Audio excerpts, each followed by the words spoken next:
जय श्री स्वामी समर्थ मंडळी. तर बघा आम्ही आज संध्याकाळची वेळ होती. संध्याकाळची वेळ असताना आम्ही संध्याकाळचं जेवण वगैरे करत होतो आणि जेवण वगैरे करत असताना आम्हाला अचानकच फोन आला की तुम्हाला अचानकच गावाकडे यावं लागेल म्हणून. तर मंडळी बघा आम्हाला माहीत नव्हतं गावाकडे कशामुळे जायचं होतं आणि जेवण करत असताना फोन अचानक आम्ही दररोज नॉर्मल जसं राहतो आम्ही त्याच प्रकारे घरात नॉर्मलच होतो आणि फोन आल्यामुळे आम्हाला सुद्धा भीती वाटली की अचानक आम्हाला असं का बोलवलं. मग मोठ्या भावाचा फोन आला की माधव तुला 2 दिवसासाठी गावाकडे यावं लागेल अर्जंटमध्ये म्हणून. तर बघा मंडळी आम्ही आता आज चाललो गावाकडं. तर गावाकडं जाण्याचं कारण काय माहीत नाही आणि गावाकडं जाण्याचं कारण मी तुम्हाला गावाकडे गेल्यावरच सांगतो. तर बघा आता पल्लवीनं ना बॅग वगैरे भरायला चालू केलेली आहे. बघा आता बॅग भरायला चालू केली आहे, कपडे वगैरे घातलेले आहे आणि त्यानंतर बघा आपला जो कार्तिक आहे आणि पल्लवी आहे या दोघांचं सुद्धा आवरण चालू आहे. तर बघा मंडळी आता आपल्याला एका तासातच आवरून जायचं होतं. त्यामुळे आपली आता ट्रेन आहे, आपण ट्रेननेच प्रवास करणार आहोत. कारण का ट्रेनने आपल्याला कमी पैशामध्ये प्रवास होतो. त्यामुळे आपण ट्रेनने प्रवास करणार आहोत आणि आम्ही सध्या राहतोय पुण्यामध्ये आणि आमचं गाव आहे सोलापूरच्या खाली. एक इथून पुण्यापासून 300 ते 350 किलोमीटर पडतं आणि आम्हाला पोचायला सकाळचे 8 वाजतात.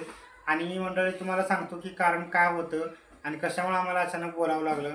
तर आपण चला तयारी थोडंसं आम्ही करून घेतो आणि बॅग वगैरे भरून घेतो आणि मग आपण ट्रेनमध्ये जाऊया. तर मंडळी बघा आपली तयारी झालेली आहे आणि आता पल्लवी आपली चपात्या, शेंगा चटणी आणि पाण्याची बॉटल अशा प्रकारे तयारी केली आहे. पल्लवी बघू चटणी, शेंगदाणा चटणी घरात वाटलीस बघा. शेंगदाणा चटणी, पाण्याची बॉटल, चपात्या झाली का मग तयारी झाली? किती घेतली चपात्या? 15. बापरे लय होती ना बाबा मग 2 चपात्या. बांधून घे चल मग. आणि बघा मंडळी पल्लवीचं तर आपलं डबा बांधायचं चालू आहे. प्रवासात चाललं की आपल्या घरची नायरी नेलेली सगळ्यात चांगली असते. बाहेर लय खूप पैसा मोजावं लागतं. त्यानंतर बघा आमचा कार्तिक सुद्धा तयार होऊन चप्पल घालून बसलाय. आमच्या कार्तिकला सुद्धा गावाला यायची इतकी घाई झाली का विचारूच नका. खूप दिवस झाला आमचा कार्तिक गावाला गेला नव्हता आणि बघा मी सुद्धा आता फ्रेश झालोय, बॅगवर सगळे भरून चाललंय. तर चला आता आपण जाऊया गावाला आणि कारण काय बघूया. नेमकं कारण काय ते गावाला गेल्याशिवाय काय कळणार नाही, गावाला गेल्यानंतरच ते कारण कळणार आहे. तर चला बाय. तर बघा मंडळी आम्ही आलो होतो आज सकाळी गावाकडं. मग गावाकडं आल्यानंतर आम्हाला तुम्हाला तर माहीतच आहे आम्ही गावाकडं कशामुळे आलो होतो. आम्हाला काय माहीत नव्हतं, अचानक निघालं हे तुम्हाला सगळं माहीत आहे. तर बघा आम्ही अचानक गावाकडून म्हणजे पुण्यावरून गावाकडं आल्यानंतर बघा आम्हाला असं कळलं की आमचं गावाकडं खरंच एक महत्त्वाचं डॉक्युमेंट होतं की आमचं खूप दिवसापासून हे कागद निघत नव्हतं. हे आहे आमचं मॅरेज सर्टिफिकेट. तर आमचं मॅरेज सर्टिफिकेटसाठी आम्हाला भावानं एकदमच अचानक फोन केला होता आणि आल्यानंतर एकदमच आम्हाला सरप्राईज भेटल्यासारखं भेटलं आणि त्यामुळे आम्हाला खरंच बरं का आमचं एक आज लय म्हणजे लय महत्त्वाचं काम झालं आणि बरेच दिवस झालं होत नव्हतं.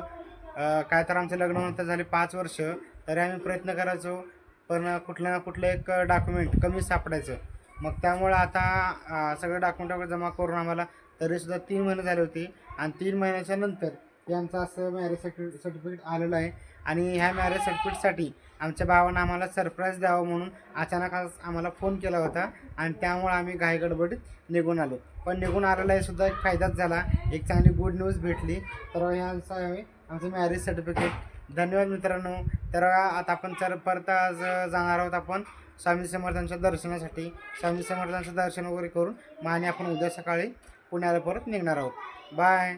तर मंडळी नवीन असाल तर आम्हाला लाईक करा, सपोर्ट करा आणि त्याचप्रकारे सबस्क्राईब करायला विसरू नका. धन्यवाद.